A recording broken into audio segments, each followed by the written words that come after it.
ग्राम पंचायत बीरी घाट के पानी गांव में रात्रिकालीन ओडिया नाटक के हुई आयोजन। सभापति निर्भय ठाकुर हुई है शामिल। मैनपुर विकास खंड के ग्राम पंचायत बीरी घाट के पानी गांव में गणेश समिति के द्वारा उड़ीसा के सुप्रसिद्ध नाटक के आयोजन हुई, जेमा मैनपुर जनपद पंचायत के सभापति निर्भय सिंह ठाकुर फीता काट के नाटक के शुभारंभ करीन।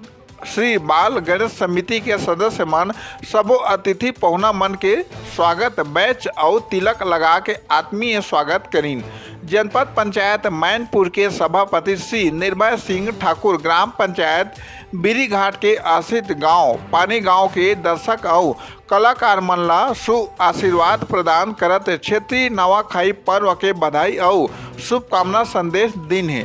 आप मला बता दी कि निर्भय सिंह ठाकुर के द्वारा हमेशा ले कार्यक्रम में भाग लेके कलाकार मन के उत्साहवर्धन करत हुए सहयोग प्रदान करीन। श्री निर्भय ठाकुर कहिन की कार्यक्रम में शांति बनाए रखना और कलाकार मन के उत्साहवर्धन करना हमार कर्तव्य है। उड़ीसा के कलाकार मन के द्वारा मनमोहक प्रस्तुति के प्रदर्शन करीन, जेमा कार्यक्रम ला देखे क्षेत्र के श्रद्धालु और दर्शक कला प्रेमी हजारों के संख्या में कार्यक्रम के खत्म होवा तकला जुड़े रही ने। सीजी पंचायत न्यूले गौतम कुमार साहू गरियाबंद जिला ब्यूरो।